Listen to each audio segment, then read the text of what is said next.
Hello students, I am Rahul Pandey and today I will continue the fourth part of the chapter The Summer of the Beautiful White Horse. Alright, so that may be alright for you, a city dweller, to say, John Byrow said, but what of my Surrey? What good is a Surrey without a horse?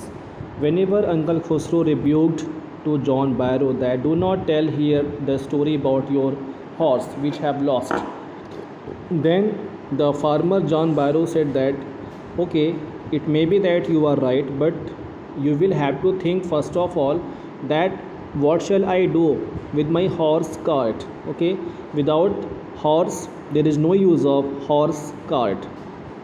That may be all right for you, a city dweller, to say, John Barrow said, but what of my Surrey? What good is this Surrey without a horse? And he said that you know it very well that you are a city dweller, you can spend your life without any hesitation, but I am a farmer, okay, and horse was the main things by which I was earning money. So without horse, my horse cart is useless as well as my income is also stopped. So Uncle Khosrow again say, pay no attention to it. My Uncle Khosrow roared. I walked 10 miles to get here, John Byrow said. When Uncle Khosrow again said that pay no attention to it, then the John Barrow said that, hello sir, I walked here, completing 10 miles by foot. You have legs, my Uncle Khosrow shouted. So Uncle Khosrow said that, okay, what problem if you have completed 10 miles journey? Okay, so what is the problem? You have leg, okay, you can manage it very easily. Then farmer said that my left leg pains me, okay, pay no attention to it, my Uncle Khosrow roared. And the farmer John Barrow said that there is a problem in my leg, that is why I am not able to walk, okay, completely. Again my Uncle Khosrow rebuked him and said that pay no attention to it, just stop it. The horse, that horse cost me $60, the farmer said. The John Barrow said that, how can I stop sir? Do you know that I spent $60, okay, to buy that horse? Oh, $60, I spit on money, my Uncle Khosrow said. Uncle Khosrow was a very arrogant, okay, as I have told you already, my dear students. That is why he said that, oh, I spit on the money, there is no any use of money for me, okay. He was so arrogant. So he got up and stalked out of the house, slamming the screen door. And whenever he became irritated, he got up and he went from there, from the house. And at the time of going, he pushed the door, screen door, very badly. So whenever he went, the Aram said that my mother explained, he has a gentle heart. She said, it is simply that he is homesick and such a large man. My mother said that please apologize him. Okay, I am so sorry about for him side, because actually my mother told him that the heart is very gentle of Uncle Khosrow, but do you know very well that he is a homesick and such a large man. So being all the time at a house, it is sure that once people have become irritated, because a man who is not a habitual of, okay, living inside the houses, so at that particular time whenever they will have to bound to live in the house, so at that time he or she will definitely feels very irritation in his or in her mind. That's why my mother said that kindly apologize him, John Byrow. After that, the farmer went away. Whenever John Barrow went, the narrator Anam said that I ran immediately over to my cousin Murad's house. Okay, whenever I reached there, when I saw that he was sitting under a peach tree, trying to repair the hurt wing of young robin which could not fly. He was talking to the bird. I saw that my cousin Murad was sitting under a peach tree, all right, and he had a robin bird in his hand, and robin bird was a wounded bird. That is why my cousin Murad was applying some balm on the wing of the robin bird, and he was also talking with the robin bird. What is it? He said. Whenever he saw that I have gone there, then he asked me, "What is it? What happened? Tell me." Then I said that the farmer John Byro, I said, he visited our house. He wants his horse. You have had it a month. I want you to promise not to take it back until I learn to ride. Aram informed about the farmer John Byro that he came right now today at my house, and he was explaining this story about his horse stealing incident to my mother. That is why I came here to inform you that until I will not learn to ride, you will not return this horse to the John Byro. It will take you a year to learn to ride, my cousin Murad said. Murad said that, "Oh, it is not possible because I know it very well that you will take it about 1 year to learn properly the horse riding.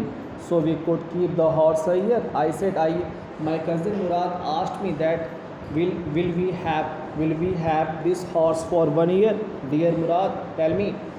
Dear Aram, tell me. He asked me a question. Okay. My cousin Murad leaped to his feet. Or whenever he asked me, I said yes, we will have this horse for 1 year. And hearing my answer, my cousin Murad jumped to his feet due to astonishment. What? He roared. Are you inviting a member of the Garughelian family to steal? The horse must go back to its true owner. And after that, means he said that no, it is not possible that I will keep this horse for 1 year. And what do you want? That if anyone will blame upon Garugherian family that we are thief. When I said in 6 months at least, he said.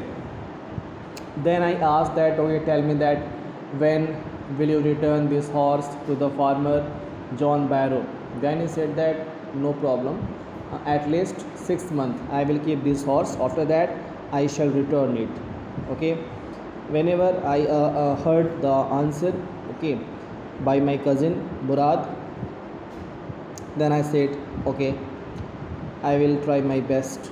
Okay, I will try my best to learn horse riding within 6 months. He threw the bird into the air. The bird tried hard, almost fell twice, but at last flew away, high and straight. And as I went there, I saw that he was trying to give relief to the robin bird, and after that he threw the bird into the air, and the bird tried his best to fly, okay, 2 times, but did not get success. But at last attempt, the bird flew away high and straight. So early every morning for 2 weeks, my cousin Murad and I look the horse out of the barn of the deserted vineyard where we were hiding it, and rode it. And after early every morning, near about for 2 weeks, I and my cousin Murad used to go, okay, near the barn of the deserted vineyard where we hiding the horse, and from going there we used to do horse riding.